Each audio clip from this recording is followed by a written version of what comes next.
Man, somebody crack that brew and fire up that grill. It's Killa Convos. Let's get some heads up in here, shall we? On a Wednesday afternoon.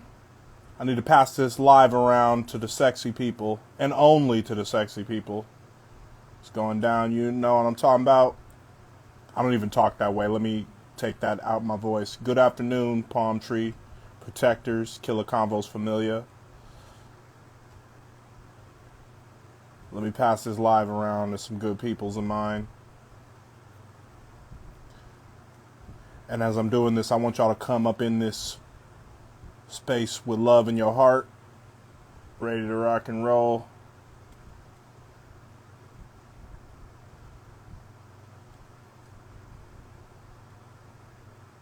Pass this around a few more heads.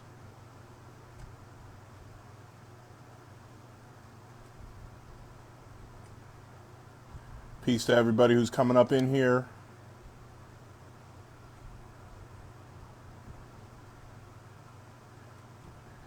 We're going to get this Killa Convos party started in just a minute. But first, I want to see some black hearts, some brown hearts in the chat.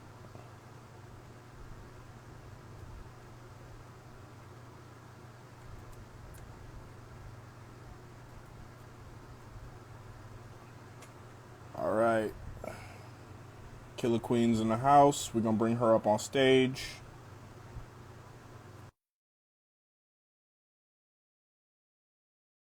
King Quota in the house too.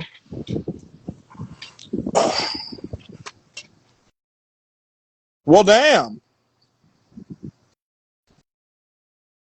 What's the deal, my boy? What up, though, Palm? How you feeling, man? I'm feeling like $1 million. As you should. How about you? How about yourself? I'm trying to feel like $1 billion when the three of us get up in here. Let's do this. Gotta wait for the Killa Queen. There she is. Boom. Boom. Can you guys see me? Yep. All right. I see you. Is that a filter you got, or is the camera a little blurry? No, let me see. Mm-hmm. All right, then. Hold on. Yep, it is a filter. What's up, Zip Xavier? I see you. What up, Vamps? My hair look a little crazy. What's going Now on, you know why I everybody? wear hats every day. You guys have it good. Oh, damn. What up, Skinny Millions? All right, we're about to start the live and start the party in just a second. We just got to get Killa Queen back in the house. Let me hit this invite to her. One more time. Kick me off. It kicked you off, huh? Yeah. Were you talking about Instagram? that? Were you talking about that special chip flavor? No, I actually was not, and they're lucky I don't. Shout out to my girl Kenny Vasquez in the house. What's going on? What's going on? What's going on? Well, we wanted to just take this time to bring up a man who I've heard so many great things about, King Quota, the lovely boyfriend of Killa Queen, is in the motherfucking building. What's going on, dude? What's going on, y'all? What's the word? What's the word?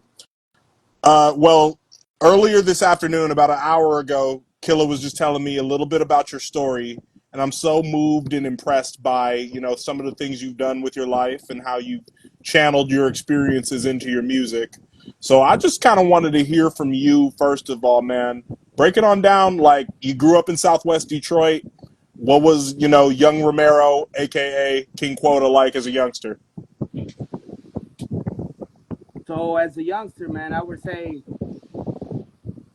to be honest, I like getting into trouble, man. I wanted to be where the fucking I trouble don't mean was to cut you off. I don't mean to cut you off, but you're gonna have to possibly turn the fan off because it's like really, really windy. We can barely hear you. Turn the My fan off? Yeah. So can you hear him? Yeah, I've turned my fan Yeah, I can hear you down. guys.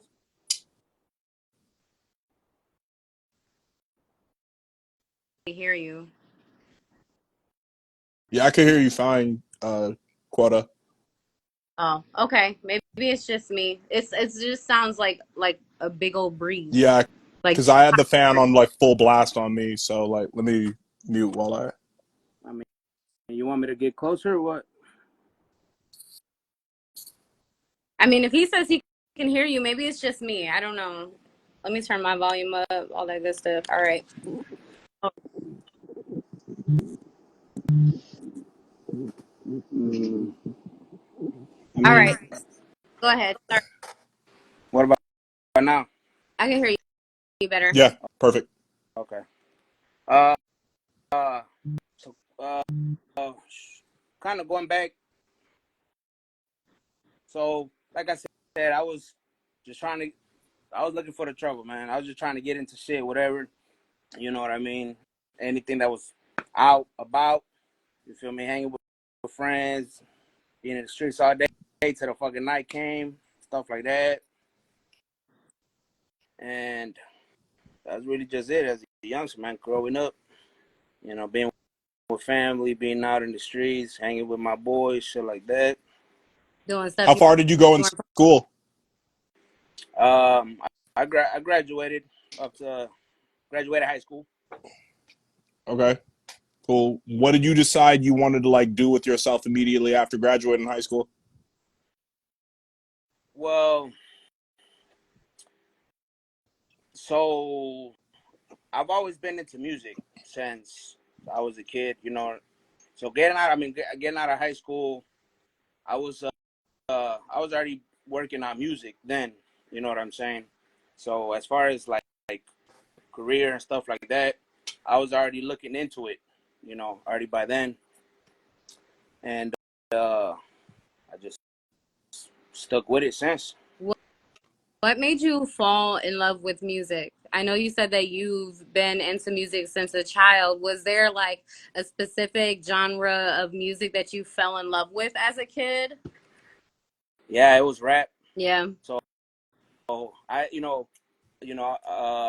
I'm Mexican. I grew up in the Mexican music household. You know what I'm saying? My dad, he listened to a lot of like regional Mexican music, corridos, banda, stuff like that. My mother, she was more of like an um, old school, like how would I explain it?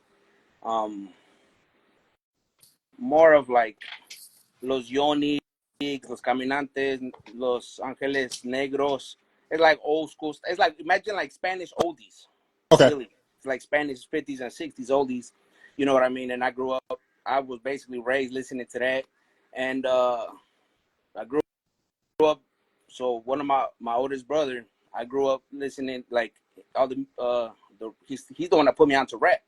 He put me onto Mexican rap, which was Spanish rap, like back in the day, and getting exposed to that, getting exposed to Mexican rap, and then that's where I came across like English rap. You know what I'm saying? And 50 Cent, Ice Cube, 50 Cent and Ice Cube are my like top two like favorite artists, my favorite rappers of all time. that's dope. One East Like Y'all, to Coast, this one day. West I was gonna Coast. say Yeah. y'all see why we like this because we have the same music taste for real. Ice Cube, my man. Um, One more thing I was wondering was, were you rapping in Spanish first and then did you go to English, or was it English and then you switched over to Spanish? Um, it's to be honest, it's always been Spanglish. Spanglish. So You know what I mean? yeah, At first, it was mainly English with some like Spanglish basically with some Spanish mixed into it. You know, and then I'm trying to think what song. Sometime probably back in like 2013, I did like my first all Spanish rap. yeah, And then and I was like, shit, I fucked with it. yeah. You know what It's pretty I'm saying? great. I haven't been able to like master the Spanish yet. Um, because I'm gonna always go back to Selena, but she started singing songs in English and then went to Spanish because her dad was like pushing her, like, "Oh, this is your hit." Mm-hmm. something that you got to do. Hey, like you gotta be more Mexican than the Mexican Americans, and more American than the Mexicans. Yes, it's super hard and it's exhausting, is what Selena's Yeah. dad said. So yeah, that's something that I've been trying to work on, because believe it or not, at one point in time in my life, my Spanish was perfect. And I was fluent. When my parents separated, I lived in Mexico for a good part of my life growing up as a child. And when I lived there is when my Spanish was fluent. When my mom and dad split up is when I completely like stopped talking Spanish. So I've been trying to, well, you know that because like you've been working with my Spanish with me. But I've been trying to like go back to my roots, because I don't know. I kind of felt like the more Spanish that I talked, the more I miss my dad, you know? So it's kind of like speaking Spanish was like a memory thing for me. Yeah. Like, oh man, like my dad, and it made it super, super hard for me. But now I'm at the point to where like now when my dad calls me from Mexico and he's like, you know, you talk like a gringa, like you talk like a Mexican American, like what's going on? And I'm like, I'm working on it, like I'm trying. So yeah, I think it's super dope that you're able to intertwine the two, because being a rapper in general is hard, right? I mean, people can label themselves rappers because they are rhyming, right? Yeah. But if you're really putting, you know, like your life story or like shit you really do in life, you know, that's the meaningful stuff. That's the shit that I love, is people that are rapping about stuff that they're really doing. And, you know, I'm going to bring this up, right? Because let's talk about it. A lot of your music is about when you were a player. You know what I'm saying? Like your past, and you know how you used to be with females, or like running the streets and gang banging and stuff like that. Like that's all stuff that you really done in your life. So I think that's what really drew me to you, because believe it or not, when we got together, it was due to music. Yeah, I was gonna ask how y'all first met. So we had met through IG, and we were talking about working together, and we just went from there. Like we met up and we started talking about music and things like that, and then stuff just kind of like went from, been together ever since. Let's just put it that way. Like Right. And been it's together been 2 years, a a year. year, It's Going about to be a year. about to be a year. Going into a year. Cool. Yeah. Shout out my HU partner, Jabril, very talented R&B artist based in Atlanta. Yeah. Just joined the live, and need to chill, Don. Everybody, shout out Laugh-A-Pelagic, my brother Don Lovingood, the dad in charge of rolling with the Lovingoods. Make sure you guys tap in with the page, which is definitely part of the palm tree. He's the But Yeah, just how I yeah, like them too. yeah. Hey, it's all thickness protection program. Yep, it's all about the protection program. You know, it's a tie-in. Everything Yeah. together. We got everything in here. Yeah, just plug everybody. One day we got to do a live with somebody from every. No, that would be so dope. I love that. And I keep thinking of like, how are we gonna do rolling with the loving goods and thickness protection program at the same time? Because they got all them kids, and then we got all these adult actresses. I don't know, but I think that would be dope. Yeah, and then have you, and then you're there. No, for real. Yeah, yeah, it'll be like, no, it should be, that would be dope. It would be me, you, Foxy, and then fucking Don, or Yeah. like one of the oldest sons be like, hey, I yeah, think that's but fun. that would be that. All right, for sure. Okay, man. I want to talk about Southwest Detroit. You know, I one of my favorite groups is Insane Clown Posse. They're out of Southwest Detroit. And last year I listened to Violent J's book on audiobook Behind the Paint. And what I learned was particularly about Southwest Detroit was that the amount of diversity he grew up around. You know, I remember hearing him say there were black kids, there were white kids, there were Hispanic kids, there were Asian kids, and we were all broke. You know, can you speak on, you know, being in those streets, you know, what was the demographics like? Because when you think of Detroit, you think of, you know, Motown, and this is a historically black city, and Eminem fought a lot of adversity around black folks to, you know, get out there and do 8 Mile and, you know, pop off with his career. But you think of all this diverse music that comes out of there. I want to know, as a native of Southwest Detroit, what was the climate like? What was the atmosphere like? To be honest, man, back in the day, it was really all about that gang life. You know what I'm saying? So it's like that was honestly the biggest thing of like the early 2000s and like the 2010s. That's really what it was, you know. And then as far as with music too, you know what I'm saying? They had what's it called? A gang called Sureños. Right. I mean, there still is. Yeah. They're still around. Southerners. Yeah. Southerners, yep. The Of course, Southern, we got that yeah, in Cali. Southern United Raza. Yeah.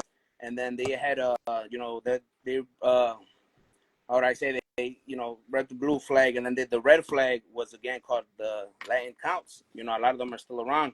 They're like they're Latino, like I don't want to say like the Latino Bloods, but I mean, because there's Bloods also too. You know, but back in the day, those were the main two gangs. Those, and then you know, the Folks, and you know, a bunch of different sets. And it was all really about that, but everybody mixed in with music. Southerners doing rap, you know, Counts doing rap. You know what I mean? So So that's really all.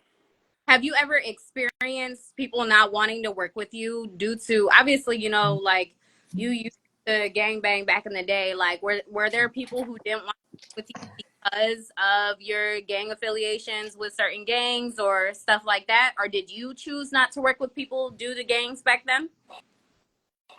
I mean, to be honest with you, not really. Like, well, it wasn't, because see, back then, like when I was trying to like affiliated with it, I wasn't really like I just started getting it like into rap. You know what I'm saying? Like basically doing music. Like I didn't start getting into music until like a little bit before I started living that kind of life. You know what I mean? So Yeah.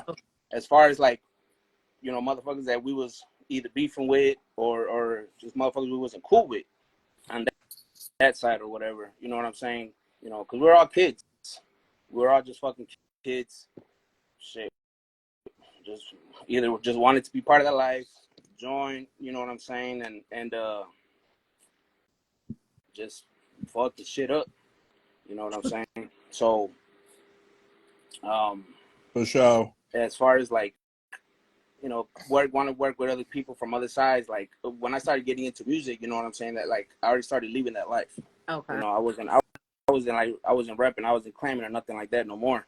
You know. Okay. Well, let me ask you this: as an outside observer and an admirer of Detroit hip hop, one thing I've always liked about the D is how there's a lot of resources for artists. You know, you got the hip hop shop, and you know there's other things available for cats to come in and freestyle, similar to how we had here in LA, like you know the Good Life Cafe and Project Blowed and whatnot. Okay. Had you, when you started spitting, did you have opportunities to participate in like any rap competitions or showcases for young talent and such?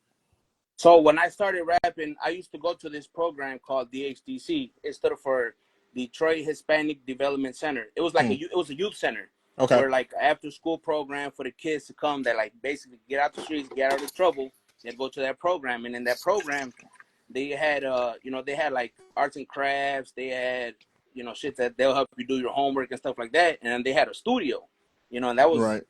like I was I was already in the music, and I think even a little before that, because that was probably sometime in like middle school, 7th or 8th grade. So I'm trying to remember, like that was shit, fucking 2011 or 12 maybe, You or 11.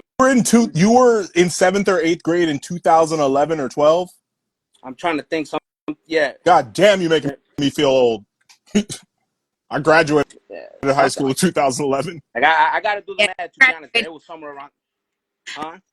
I said we graduated in 2015. Well, I didn't graduate. I didn't drop out. Um, but I ended up getting my GED GED. later on. Yeah. Oh, okay. Okay. Yeah, but so that program I went to, like I said, it had a studio, and a couple of my boys that I was going with to at that time, you know, we started like nobody was messing with the studio. You feel me? We're all in there like, man, let's fuck around and freestyle, fuck it, throw on some beats. You know, they had a mic and everything, and we started recording, just fucking around, man, just recording freestyles or little bullshit that we'd write. You know, so um, that's what to be honest, that's that program is what really hooked me in to start doing music. You know what I mean? Because I didn't start. I wouldn't say I took it serious then, even then, but I was already kind of getting hooked to the idea. Like, shit, man, I want to be a fucking rapper. You know, even if I was just bullshitting at the time, and it wasn't serious as far as like, you know, doing shows yet. So like that program helped me out with that, and then that program also had had another part. I forgot the name of it, but over here we have a park called it's Clark Park. There's always a lot of like events, a lot of festivities that would go on at that park, and at that time they had like a little built stage. Before it was like for the skate park, then they recreated it for like a stage, and then people would go and do poetry. People would go and they'd have shows there and perform. So you know, there's been times where the people that I would go to that program with, or the I don't know if it's like the directors or like the staff or whatever there, or the guys I was involved with music, as far as like the upper heads, I would say they you know, they take like a group of kids, and then we'd go do like different art shit over there, and then like have just start doing little ciphers or have little stuff like that going on. Right. Okay. Okay, cool. So you made your way around, you know, the young Detroit hip hop scene. And kind of what I'm realizing is there definitely a Chicano movement coming out of Detroit hip hop that I should be aware of. You said, is there? Yeah. Probably not as big as you hear like coming out of LA, but there's always been like, you know, Latino rappers, Chicano rappers and stuff like that. Like, cause you know, Chicano rap, um, it like it's, I guess, really originated like in California. You know, Chicano rap is basically like nowadays, if you think about it, it's cholo rap, you know, like Mexican gangster rap. You know, to some people, it's more like of a brown pride thing, but really, generally, if you talk about it nowadays, that's what people think. Chicano rap would be just gangster cholo rap, you know, and a lot of people think that it's like that, and other people that are Chicanos, I would say, and embrace it, you know, they'll be like, nah, it's more like a brown pride thing. It's Mexican American rap. You know what I'm saying? So it's like, but there's always been Latinos like shit. To be honest, like me and like my guys, like shout out my boy Sombra, we're the ones doing actually. I don't want to say we're the first ones that started, because obviously there's been definitely been, you know, a lot of Spanish rap coming out of Detroit. You know what I'm saying? But like, we're the ones that like started, like you start hearing a lot about a lot of Spanish rappers now coming out of Detroit. You know what I mean? But me, my boy Sombra, my boy Young Prophet, you know, we were the ones doing it like back. I'm telling you, back in the day. And then now everybody started to want to start doing more Spanish rap. Because honestly, bro, I can't really think of off the top of my head in a Spanish rapper or a Hispanic or Latino rapper out of Detroit. Like Killa Queen put me on to you guys. She's obviously mentioned you, Sombra, your partner Gutta Jim, Yeah. and you know, I just think of you guys are like the first crew, you know, of Latin cats from Detroit that I've heard of. Yeah. Heard of, you know. Yeah. I think that, like you said, back to Detroit being like a safe space for all different cultures to start, you know, releasing music and pushing the music out there. Um, I think that now Hispanics are starting to pop. You Yeah. know, that Mexican OT. We have so many Hispanic rappers that are starting to like blow up. Yeah, Lefty And Gunplay. yep. Yeah. And out in Detroit, it's like all these Hispanic rappers have been like just kind of put on the back burner. Hmm. And I think that, you know, We a need more lot of, recognition. Right. yeah, I Right. like a lot of Hispanics, colored people in general, let's be real, okay? Colored Yeah. people, most of the time we get pushed to the back burner, right?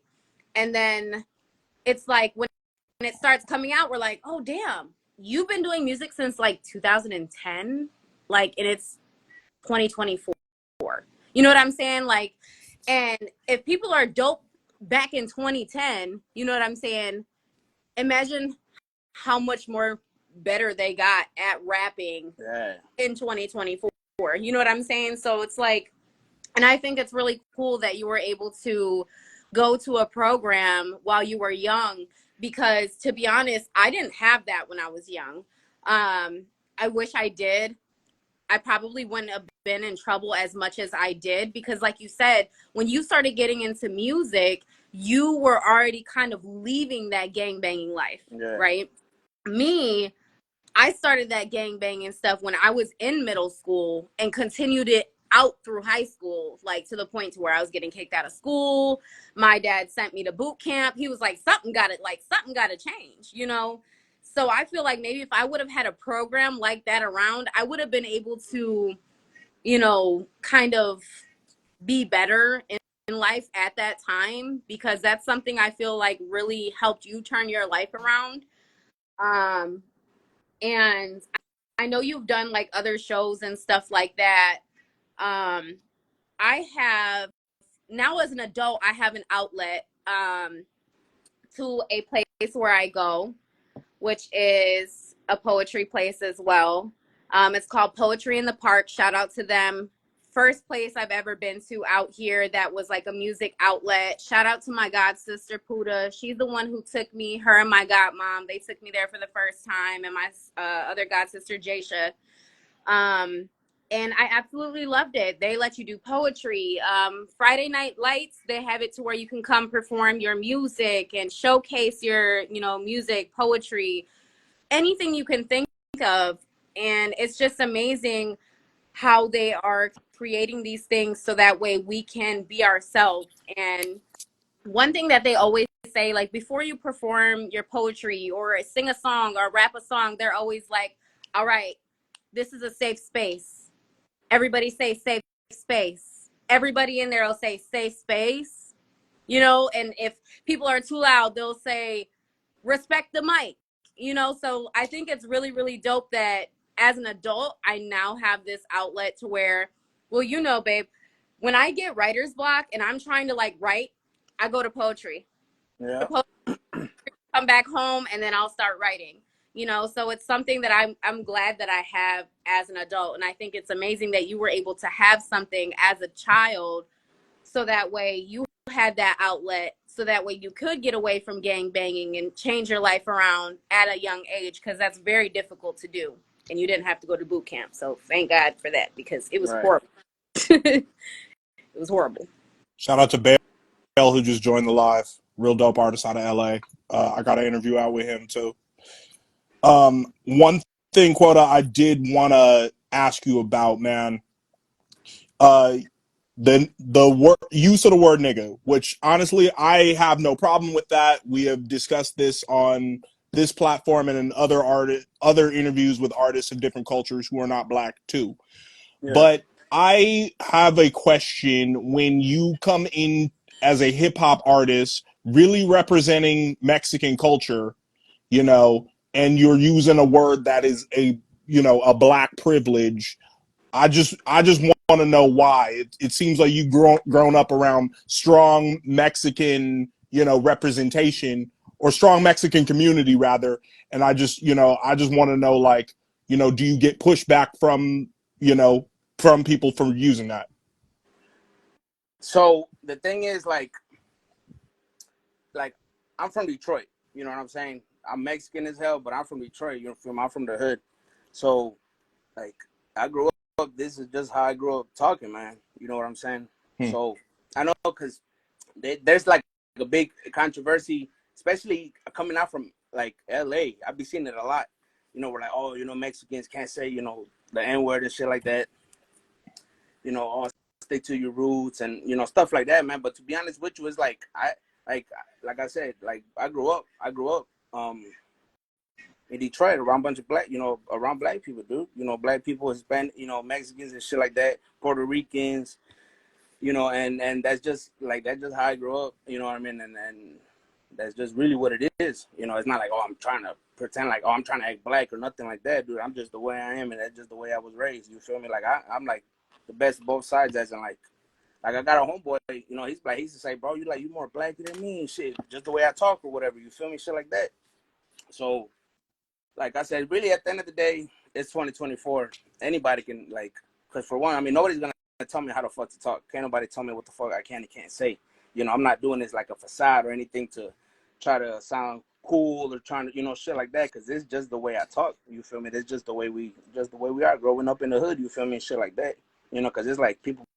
I know, you know, people take it offensive. You know, and it's just really the way you say it too. You feel me? It's just, and that's just what it is. Like, I want you to know. base on that. I think this is a topic that I've been wanting to talk about too. For everybody who knows me, knows that this is what you get. You know, this is who I am. Kind of referring back to what Quota said, is this is how I grew up as well. You know, I grew up in a Hispanic household as well. My dad's best friend was Black. All of my, I don't know if you guys seen a recent picture I posted on my story not that long ago, but literally all my friends from the sandbox, I posted a picture. I'm the only Hispanic in that picture and everybody else is Black. I grew up around Black people my entire life. And I feel like you said, that's the way I've always talked since I was young too. And I want to touch that Cali thing, where you said a lot of people out of Cali feel like we should not say the word. I've had some controversy with some people before that are outside of Cali, Mm-hmm. well, inside of Cali, let's put it that way, that have had issues with me saying it. To be honest, it's only been one person. But I feel like everybody that knows me knows that this is how I talk. I've always talked this way, whether I'm on live, in real life. Like, this is what you get. So I feel you on that. Like, I'm not putting on a facade. I'm not just trying to talk like this because I feel like I'm Black, or I don't just say the word because I You trying feel to it's fit in or look cool or right, nothing? Yeah, or to yeah, it look ain't cool. nothing like Like, that. to be honest with you, I use that word to, I basically say it as the men word, Yeah. right? So when I'm saying the word and I'm like, oh, there's a group of, you know, niggas, I'm saying it because, like, oh, it's a group of guys. I don't Yeah. ever use it as like a Yeah, race race thing or about color. Nah. or because I'm trying to dehumanize somebody because of their skin color. Because if anybody knows about racism, it's me. I know that not everybody's gonna like that, like the fact that I use that word, and it may bother people. But one thing about the Killer Queen is I'm always going to be me, and I knew from the beginning of this podcast that I was going to be me always. You know, I know there were some things that I have to change professionally, right? But changing myself is not one of them. I don't see anything wrong with myself. I personally don't see a problem with the way that I talk. Now, this all goes back to when you said it's on how you use the word. Yeah. If you're using it and you're intending to be racist, of course, you know what I'm saying? But I also think it's very opinionated. You know, people are gonna say like, oh, that bothers me, or you shouldn't say that. I probably shouldn't drink a lot of Hennessy, but I do. You know what I'm saying? I probably shouldn't smoke a lot of weed, but I do. You feel me? Like, I probably shouldn't cuss as much as I do, but I Yeah. do. You know what I'm saying? Preschool So teacher and mom. yeah, I'm sure I'm a mom, you know what I'm saying? But this is how you know, like, this podcast is so genuine because I've literally been me since day one and I always will be. So I hope that people, you know, that are listening right now and people who, you know, watch this live in the future, hopefully they can put themselves in my shoes. Maybe if you're Hispanic, or even if you're Black, you know what I'm saying? Because Black and brown, you know what I'm saying? Make the But world just, go round. yeah, kind of try to understand that, you know, a lot of people don't say the word and intend it to be racist. Most of the time when I'm saying it because I'm referring to men. Like, I call women bitches and I call men niggas. Like, that's how I've always talked since I was young, as an adult. You know what I'm saying? So this is literally just me being me. There's nothing behind it. I'm not trying to be Black. This is how No. I've always It's not about talked. you being ignorant or racist. It's because you from the hood. Right. That's really what it comes down to, is from the hood. I'm not from the burbs. You know what I'm No. saying? may have moved my son to the burbs now, but I'm from the hood, and Now, anybody that knows me knows now that. Like, let me just chime in on this. Being a black man, a Californian from the burbs, an HBCU graduate, godson of Mexican Americans, and a best friend to a Mexican American family. Check this out now. I know neither of you guys have a racist bone in your body. That's why I don't have a necessarily a problem with saying it. But to speak on the whole California thing and how people from California may feel some type of way about it, it's because you got to understand that when it comes to gang banging and street politics and hip hop, we are the originators of all this shit, right? right, They not like us. right, You understand me? Whether you like it or not, and I'm not saying I'm better than anyone for one because I'm from Cali or that California is better, but it's just the fact that we originate so much of this mm-hmm, culture and that mm-hmm, we have, created our own distinct brushstroke in hip hop that so much of the world, not just other parts of the country, but so much of the world has copy and pasted how we get down. It it's because that depending on where somebody grows up, and no matter what their cultural background is, you could be from the hood in Oakland and be Filipino and still use that word, but you have more of a hood past than I do because I grew up in the suburbs. I grew up privileged. You understand me? So also there are some times where I cannot speak on somebody else's hood past. I actually, and I can speak this freely. Shout out to my good partner Ducey Guevara of Gods. I had a few years ago, I had a slight conflict with Ramirez, who shout out to go check out his new album, The Warlock and the Gorilla. I just posted a new review of that. But I had after knowing this dude for a few years and interviewing him when I first got started, and his career blossomed wonderfully. During the 2020 election, there was a lot of friction, and I definitely felt some way about Trump, and I felt some way about a Latino artist using the word nigga.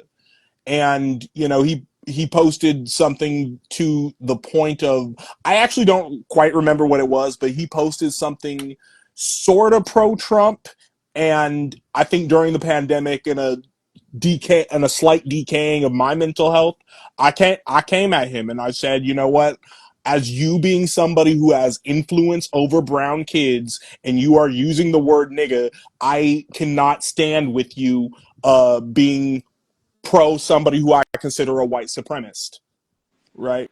oh, And just the climate of California, the way that's divided, and they're very clear about this Northern California versus Southern California. I think that just goes back to American segregation. right, The way that even when you go to jail or you get incarcerated in California, that the jails and the prisons are so separated by race, and we're the most yeah, diverse of one of the most diverse of the 50 states, but it's so segregated, and that's intentionally put on by the system. right. Yeah, and I can see that. I think this all goes back to everything is like really opinionated. Right. And I feel like if people, everybody has a right to say how they feel. Right. You know what I'm saying? So it's like either people are gonna fuck with what you do or they're not going to. Right. You know what I'm saying? Sometimes, people may not understand the reason why you talk the way you talk or you do what you do. And this goes back to like I've been told by a person, I've been told, instead of saying the word nigga, say fool. You Mexican, say fool. Right. And I'm like you can't tell me how to Yeah. talk. You know what I'm saying? I see what you're saying, but I don't see what you're saying because now you're trying to tell me to talk a way that I don't talk, to And change the way that I am. and culturally, food may not be native to you, and that may also be more native to me. I grew up in Northeast LA. I come from a mostly Hispanic Right. neighborhood. And what's You crazy know. is I'm from Texas, and like all the Hispanics in Texas say nigga. We from the South. You feel me? Like all the Hispanics down south say it. Yeah. And I feel like that's kind of the reason why I say it. I grew up around Hispanics that say it. I grew up around a lot of black people. You know what I'm saying? In Texas, black and browns are very, very close. Like I told you, my dad's best friend is black. I was best friends with his best friend's kids. You know, we live right next door to each other. It just, and I feel like that's why I've always loved, I mean, shit, all colored people. Growing up Right. South, you know, I dealt with a lot of racism, and even up north, you know what I'm saying? Here, I've dealt with racism, but down south, it wasn't that bad. And it's crazy because the South is really where the racism kind of was at the time. But down South, it was like black and brown stuck together so much that nobody was worried about Hispanics saying that word. You know what I'm saying? Right. Like everybody was so intertwined that nobody cared about it. Now we're in 2024 where everybody is so sensitive about everything. You can't even walk outside and say shit Anything. or fuck or I like a rainbow. That doesn't mean I'm gay, but I like a rainbow. Like you can't say anything Right. anymore I mean, on I'll give social you media. literally when we were texting and right before I put Quota's music on in the car, I stopped at the gas station and I saw this smoking hot Latina, nice tits, fat ass, smoking bad, and I could never, girl, you bad as fuck. I couldn't even say that without catching a me too. This is how sensitive people are.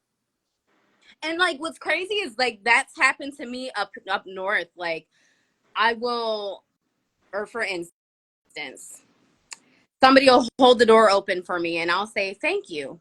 And then if it's a man with their girlfriend, the girl's like, why'd you hold the door open for her? Or like people are just weird Right. nowadays. Like a gentleman can't even just be a That's gentleman. what I'm saying. Yeah. When Quota, like one thing I respect about him is he's a man, right? So that means holding the door open for me, closing the door open for me, Gentlemen. closing the door, right? We can go to a gas station and he'll let me in first. And if there's a lady behind me, he will stand and open the door for her to go in. And that does not make me mad. That I respect him for that because that's how you know, you can tell how Yeah. people are raised. See, But nowadays some chicks will get feel some type of way if you call a waitress by her name. that's insane to me because it's like everything is just so Then what's the everybody point of their name tag? right. Right? Like if you didn't want us to know your Right. name, don't wear your name tag. Yeah. Like One I would last be more one affected. last thing about regional politics, Jess, sorry to cut you off. We will return to that. But one last thing about regional politics, I think, is because in California, just because I'll only speak on LA because I only know LA, but here there's more politics in terms of gangs and in terms of neighborhoods. And again, all of these things are designed to keep us separate and designed to keep us at friction. Because, like, the truth of the matter is, if we came together, and this is what I was really trying to drive home to Foxy, is that, like, it is so important for a Killa Convos to be here. And it's important for a Beatbox to be here, too. But it's important for a Killa Convos to be here because they don't want us to do fly shit like this. Like, there are no black man, Latina woman podcasts or radio shows or television programs or hip hop duos out there. Yeah, and You I know? agree with that because to be honest, I feel like a lot of people are so for they want us Yeah. against each other. Yeah. And one thing that I've learned, especially with hip hop, is when people pass away, we come Oh yeah, together. Kobe. For That was great.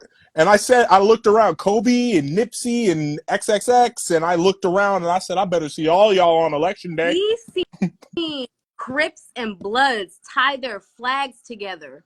We had brown and black people tying brown flags and black flags and blue flags and yellow flags, every flag you can think of.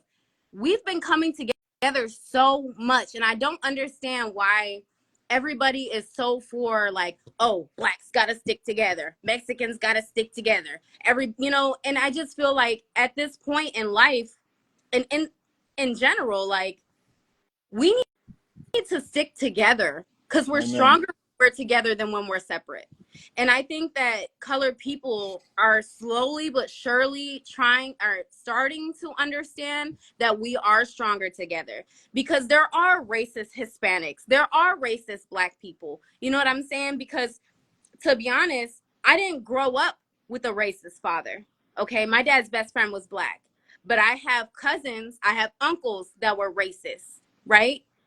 And over time, my dad was able to show them like we're really the same. Okay, they may be a little bit darker than us, but we're really the same. We experience the same things. And I think it was dope that over time, everybody was at the cookout. You got my dad, his best friend. You got my tios there. You got my tias there. You got everybody there, and everybody's together because it's not all about, all right, blacks stay together, Mexicans stay together. No, we're together. We're a family. We're as one. We're better together. And I really wish that. Let me tell you this. Every Monday, my job writes something on the mirror when you go in the bathroom. They wrote, if you had a superpower, what would it be? Right? I wrote on there, end racism is what I wrote. Other people are like, oh, reading minds or disappearing into thin air and whatever it's called, and read, all types of stuff, like read people's phones. They're putting some weird shit on there. I don't know. But I wrote end racism, like, because I'm just so tired of like the hate and everybody just treating everybody so horribly when we could literally just get together and have a fucking barbecue, There drink a you couple go. Back and beers. somebody took it down or what? No, nobody took it down. But I just was trying to make a point that, like, so many people are worried about other shit. Like, who cares about reading minds? Like, you'd probably fucking hurt Everybody your got to stop worrying about Yeah. everybody else. exactly. You know Reading what I minds is that's too mean? It scary. is, because imagine you go to work and someone's talking shit about you, like, oh, that bitch got something big on her face or something. Like, you don't want to hear I that. always, I always thought like, oh, my superpower would be stop time. You know, Shout out to Ruby Monroe in the Shout chat. out to Ruby. I love her so much. Yeah, we love Ruby. Okay, what was one more thing I wanted to talk about on the whole black brown thing? Oh yeah, generationally, it's just like after I looking back on it, there were groups from the early 2000s like Visionaries, who I'm going to see at Rhymefest this weekend, and People Under the Stairs. There were these black and brown groups, right? And the brown part of that didn't say the N word. And then when I went off to college, that was like the advent of Mac Miller. I think 2011 was the year Blue Slide Park dropped, and he was almost at the height of his. Shout out to Cali Love Pie. If you are in LA and you want a damn good cheesecake from a black owned baker, hit up Cali Love Pie. They're over there on Western. Steels, who runs it, is the nicest guy in the world. Shout out to Cali Love Pie. He doing his thing. I saw you on KTLA, bro. But anyway, getting back to this story, which I never left. There those older groups didn't use the N word, and then I watched Mac Miller pop off, and then all of a sudden in 2011 I'm seeing like all of these college rapper kind of frat rap, as they call it, like Asher Roth and such, Chris Webby, come out the woodwork. And then you fast forward to 2016 and Jeezy comes along, Shoreline Mafia comes along, and then you're seeing a Lefty Gunplay after that, and you're seeing what's that other kid, Swifty Blue, come out after that, and if it's the new day and age of the Latino street nigga dude in rap, how do you feel about that, King Quota? That, well, it's crazy because like I listen to some of their music, you know what I mean? Like I fuck with OGZ, Swifty Blue, couple songs, Lefty Gunplay. I don't really listen to him. I heard a couple songs he did with a couple other artists from Cali that I fuck with, but I don't know. It's just it's crazy because it seems like they made it popular for a Mexican to be able to say nigga. You know what I mean? But I don't know. It's like I don't know. To be honest, I don't. It's like I said. At the end of the day, I feel like everybody got to start worrying about everybody else. Yeah, I think Let them be, and you know what I'm saying. Like if you feel like you got to change the way you speak, you feel me, because everybody else is tripping about it, then and then that means you're not being yourself, because obviously You're gonna stand on how you are and how the fuck you're gonna be. You feel me? And Right. don't get me wrong, like I agree with that, but I feel like people can always change and do better. For instance, like when we started this podcast, there was a lot of things that I had to change. Well, I don't want to say had to change, right? But I took advice and I made those changes in order for me to, be better at what I'm trying to accomplish. But I also agree with that because, I mean, I'm all about being original. I'm always, Yeah. be yourself, be yourself. That's something that I tell my son, is don't ever try to pretend to be somebody you're not. Don't try to be the coolest person in the room. Don't try to be the smartest person in the room. Don't always worry about everybody else and what they think. Worry about yourself. Do what makes you happy. And I think a part of, you know, conversations and the way that we speak is really genuinely on us just being ourselves and just staying genuine and not switching up just because other people may not like it. People may not like the Dallas Cowboys, but hey, I'm in this thing. You know what I'm saying? Like, there's good changes and then there's changes that are opinionated that, you may not want to Yeah. change. Like I'm if you not, want to change for the better, more, even if anything, be more professional. yeah, You know what I mean? Shit like that. Because at the end of the day, yeah, I agree. I had a good friend, tell me that I said something that made them, feel uncomfortable or whatever the case may be. Um, and to be honest, I sat down and I thought about it a lot. I don't want to sit there and say that like people can tell me whatever and I'm not going to listen because, oh, I'm just fucking me, right? Because I always say that I, I'm always about learning. I mean, shit, I'm a teacher. You know what I'm saying? So if I'm not the smartest person in the room and I don't want to be the smartest person in the room. If you're the smartest person in the room, you're in the wrong fucking room because there's always room to grow. Bar. I definitely sat on it and I marinated on it. But like I said, I know that it wasn't coming from a bad place. I wasn't being racist and I didn't intentionally say anything to hurt anybody. And I respect people's opinions, right? Because everybody's entitled to their own. Um, it's just my job to remain genuine and stay myself and make sure that I'm being true to myself. Because if you're not true to yourself, then I mean, what do you really have in life? You know what I'm saying? Because trying to like be so many different people at one time and keep up with things, that's exhausting. Who wants to be like that? Not me. I want to be genuine. Like I don't want to have to pretend to like you told me before, you don't know anybody anything. exactly. You And I feel don't me? I owe myself to be genuine. That's what I owe. That's about it. But one thing that I wanted to touch base on is your sobriety Yeah, I quota. was That's about to that I ask about that next. want to touch base on. Can you kind of um I don't want to say shorten the story because I know it's definitely deep, but if you could shorten the story on your sobriety, how you became sober, what happened, and where you are now in life. Yeah. As I said, I was grabbing a nab, which means non-alcoholic beer. So cheers, you guys. I got this I non-alcoholic got mango white claw here. cranberry juice in White my Claw. second cup. So to be honest, I'm going over a little over a year being sober. I'm 28.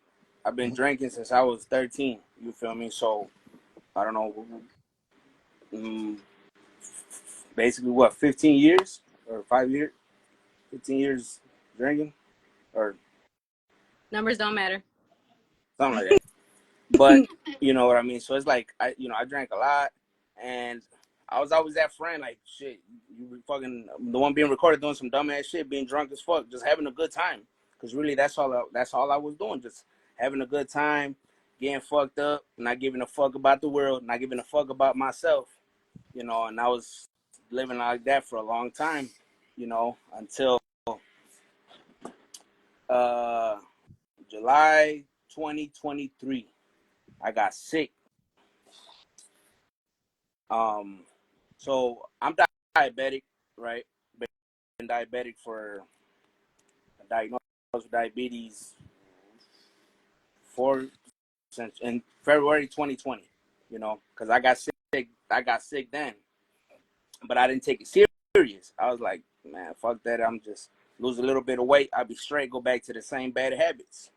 You know, but July 2023, I got hospitalized because I had got an infection. I got sick because from all the drinking, from my diabetes, and I was drug using.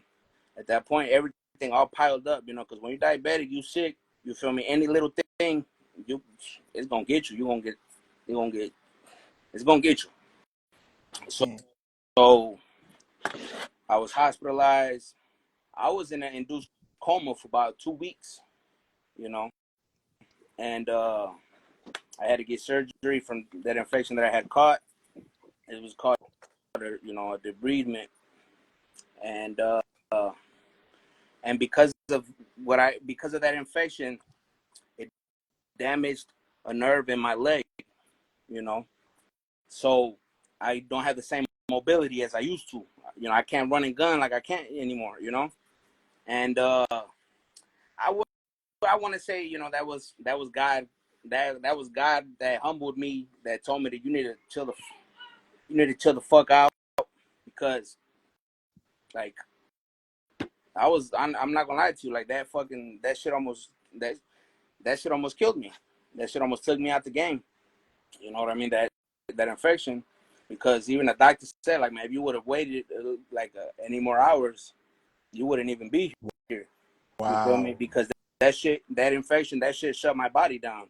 Like, there's only certain things I remember going to the hospital, and then I remember waking up. And then the fucked up thing is, I woke up,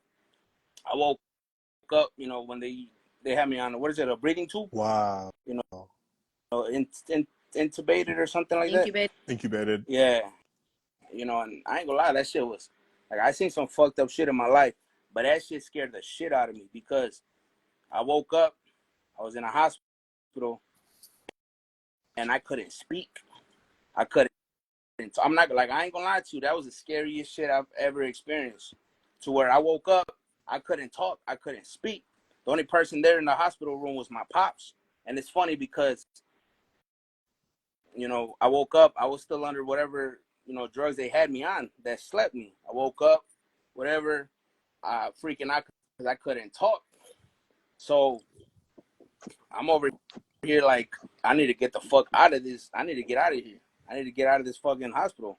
So I was trying to tell my dad, man, like fuck this, man, get me out of here. Take all this shit out from me, let's go.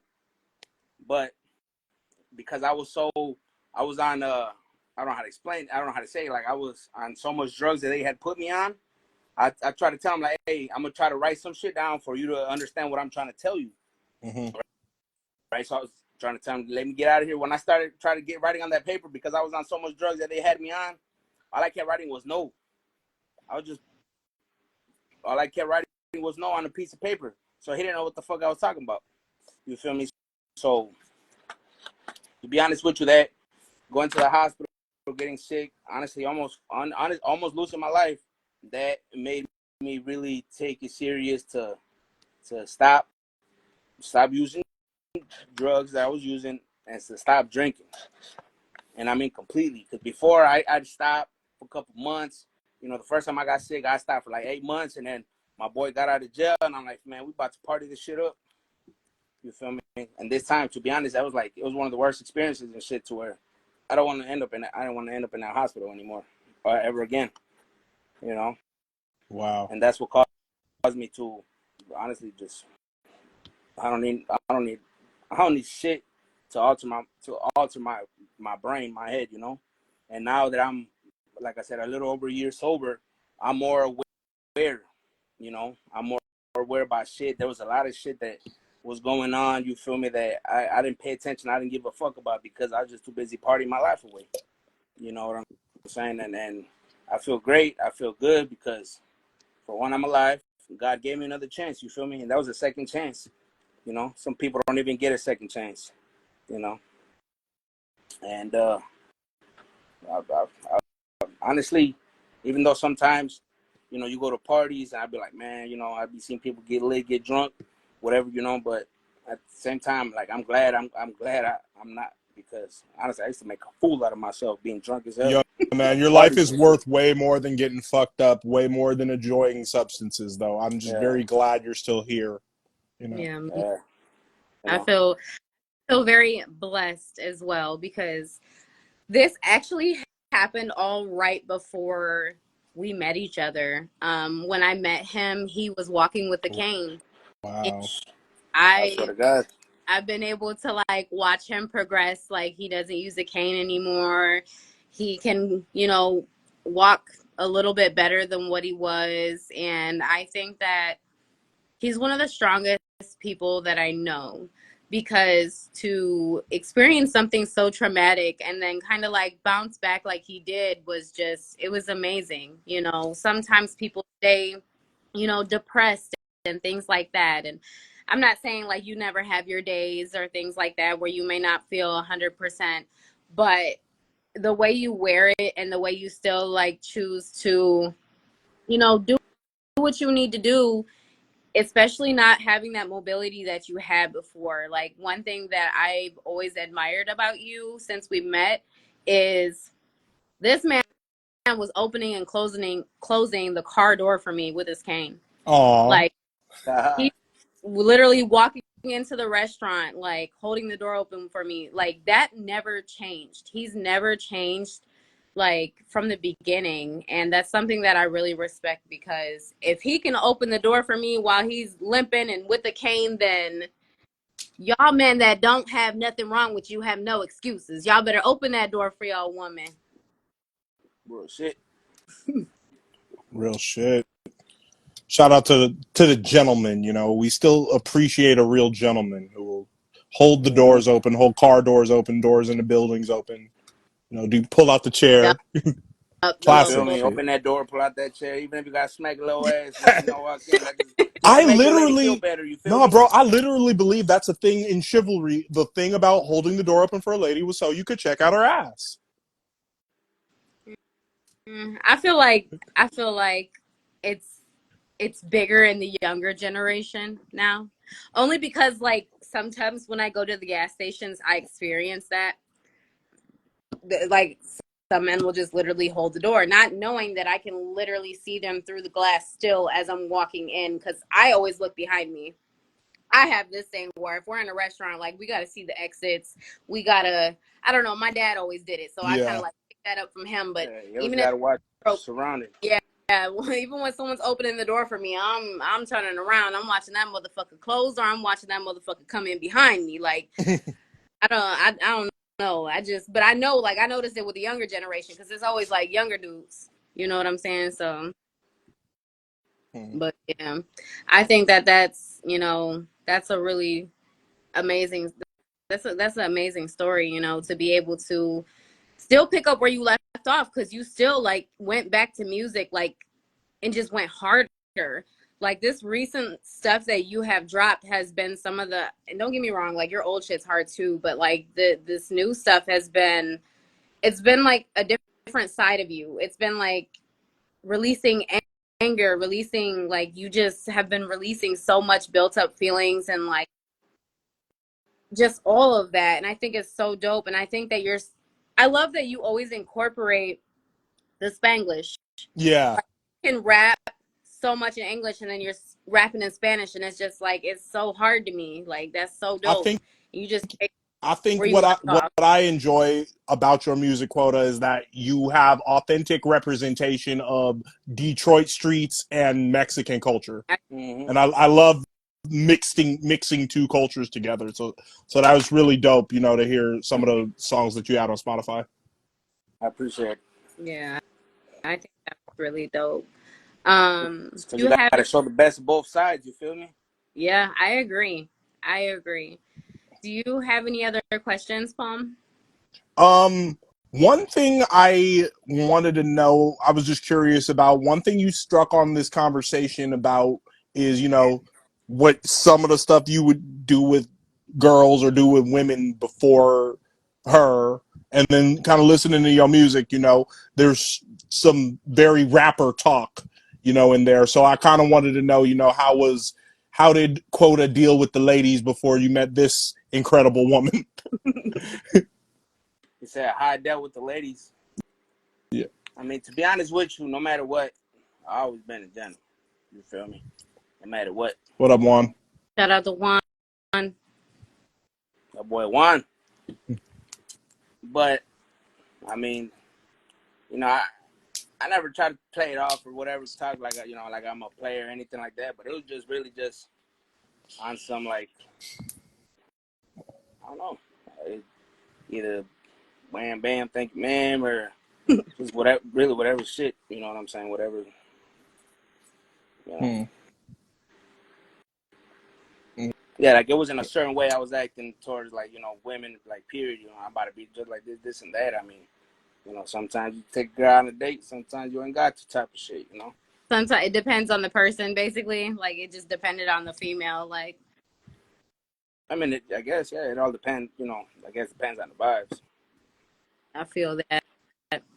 Yeah, I had my era too with the crazy thing is it was never no like wham bam thank you sirs with me. I don't know if everybody knows. I feel like I've said this before on the cast, but if not, then here you go. I've never had a one night stand in my life.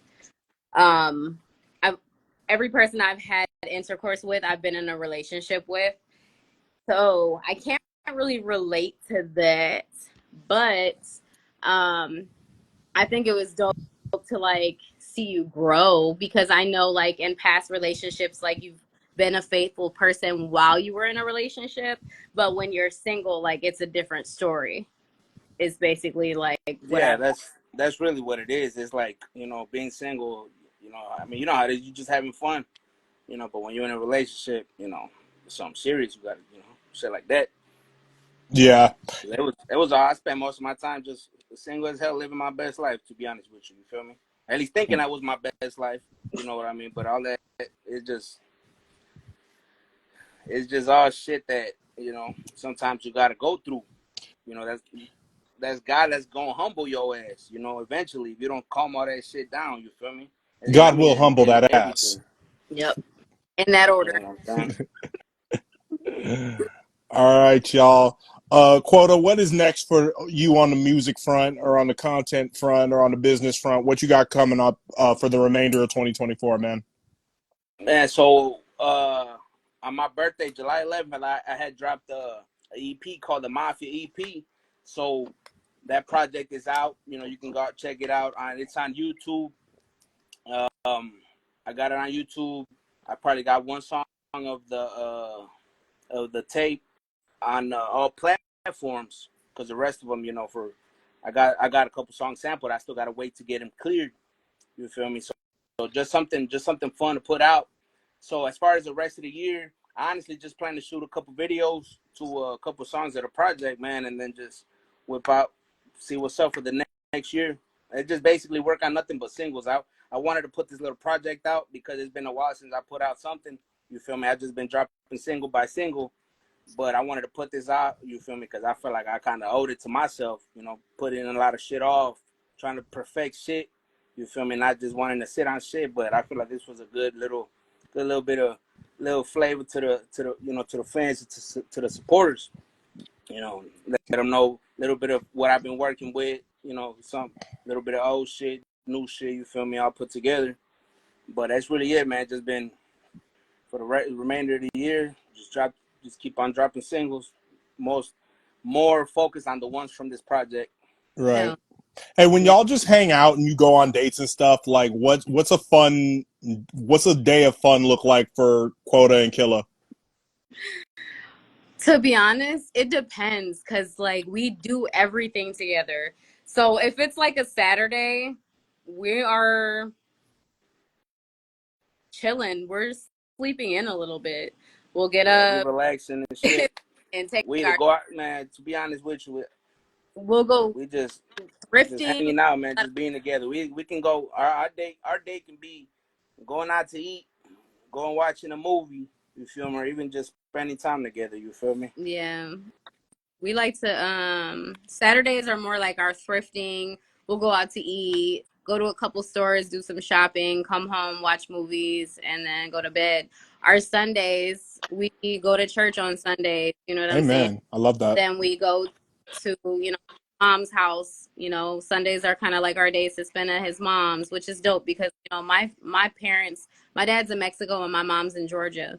So like my family aren't close, and his family kind of like opened up their arms to me, and I love that because they're so nice and friendly and welcoming. And so we'll spend our Sundays like that. Shit, during the week we even do dates sometimes, and I call our dates like we'll get snacks and healthy snacks, I add, and watch movies and spend time with our kid, and that's really what we call our dates. We have our nice little dates too, where we'll go. Not that long ago, we had went up north and went to the beach. We stayed at the hotel. That was actually when Papa Frank passed away. We had, cleared our schedules and went up north to kind of like just so I could breathe a little bit, and so that's really what our dates be consistent of.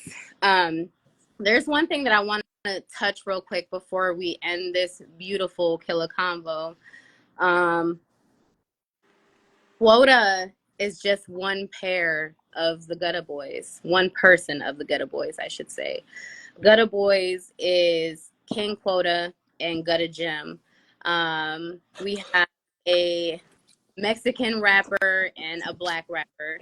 Gutta Jim is African American. He is dope as fuck as well, so y'all go check him out too. My boy got a jam. Not the geese who want to have some shit to say on the podcast. That's insane. They like flew by and they're probably talking shit right now. But You speak geese? no, but I literally hate them so much. They're so mean to me. I've been back to them, and I will not literally go outside if I see them, scared to death. But yeah, so I think it was dope because this conversation kind of went on to, saying the word nigga and things like that. So I think that it's very dope that Quota and Gutta Jim have been friends since kids, and they've established this dope relationship together to where, Quota's the godfather of his kids. And they do dope music together, and they're both of two different races, but they come together so well. And the way that they treat each other and talk to each other is it's amazing. And that's like proof that, color people do better. And I think that, hopefully later on throughout the years and in life and as the decades go on, that the human race is able to understand that we literally are all better together, and the world will be a better place if we decide to make that change and end racism and the way that break generational curses. That's the best way for me to say it, is break generational curses and end all of the shit that happened before us. You know what I'm saying? Like, yeah, you can't erase history, right? We learn about it in school. Actually, they started taking slavery out of school now. Like in history, I learned about that, which I think is insane because I think history is important. But I think that if we work on changing history and breaking generational curses and making that change, this world will be a better place. And all of us colored people and people in general will be able to live side by side without all of the negativity and the hatred and all of that stuff. So I think that, this really was a dope conversation, and hopefully people learn stuff from this live, because I think we're spitting some real shit on here, and like always, because that's what we do on Killa Convos.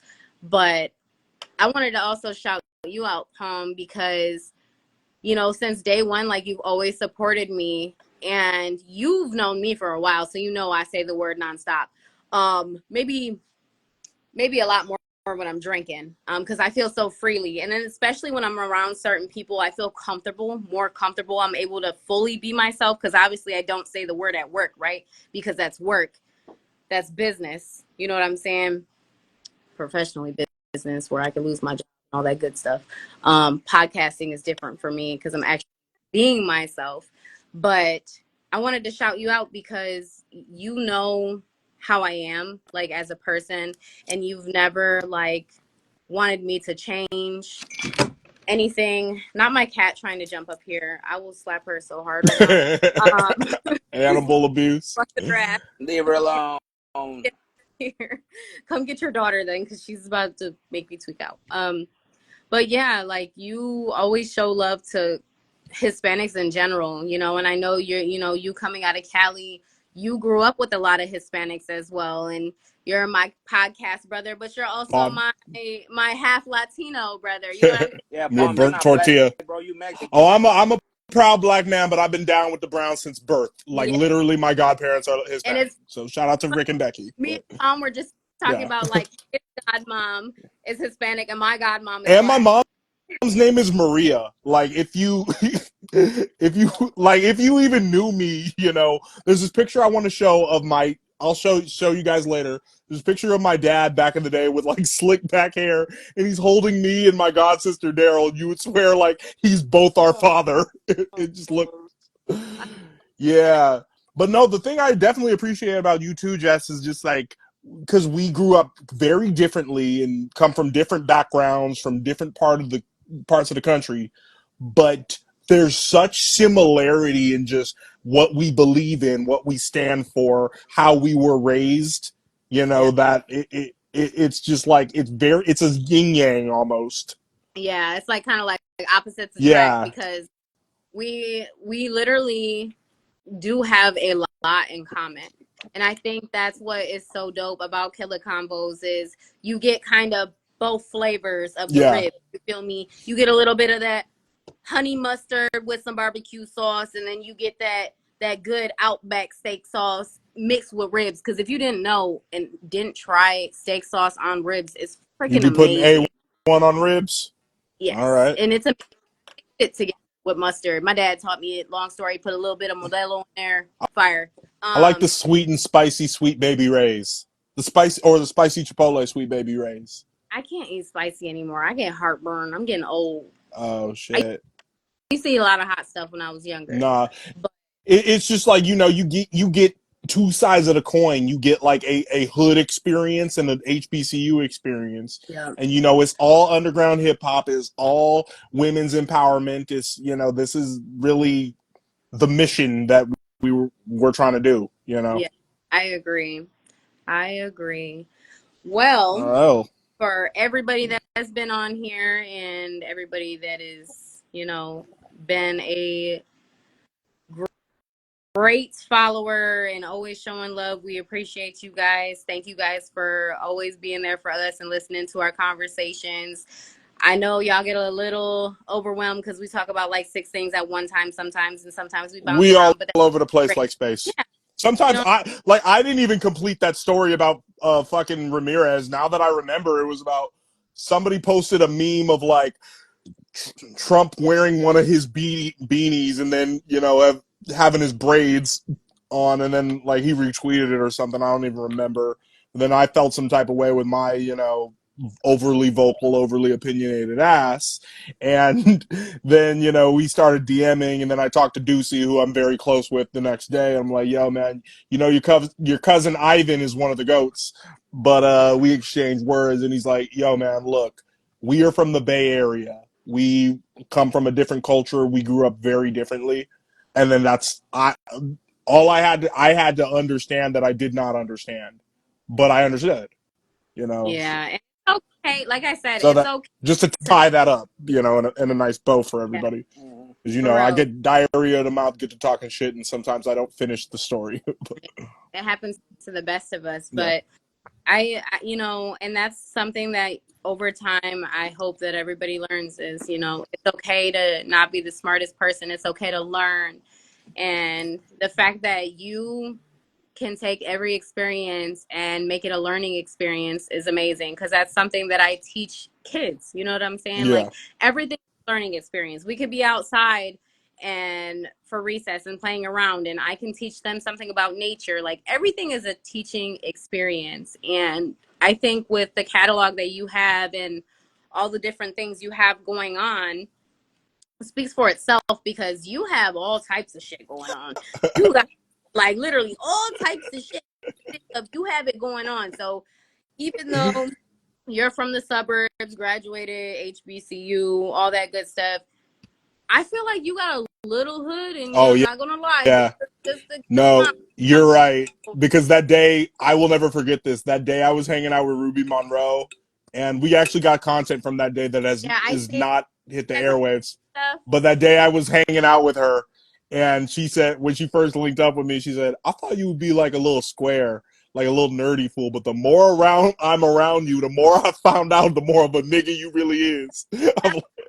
I'm like, yeah, that sounds about right. That's funny as hell, because I could literally hear her saying that in her voice.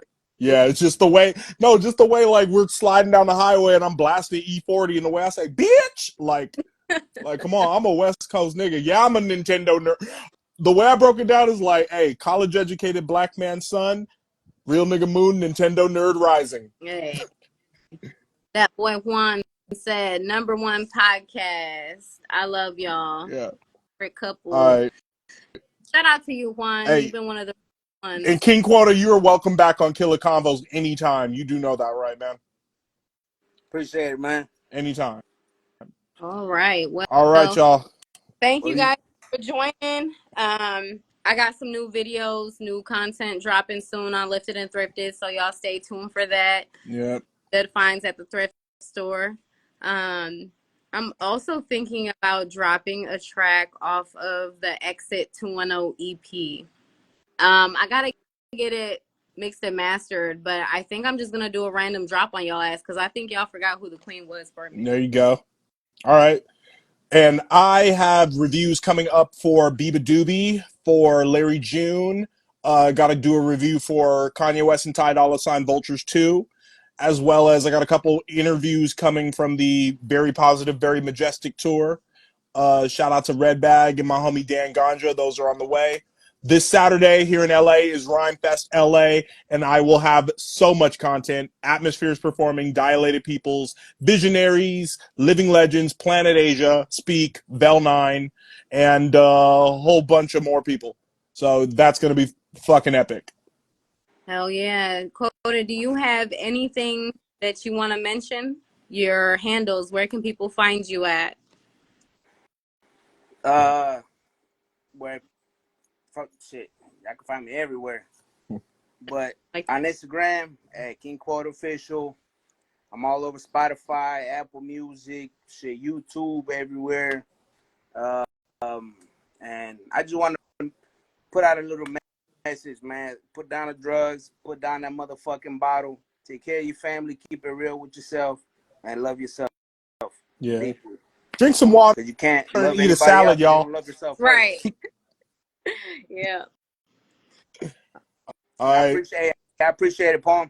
Hell yeah, man. I You are welcome appreciate you anytime. too, baby. Killer Queen. All right. Love All you right. guys. Love y'all. Have a good night.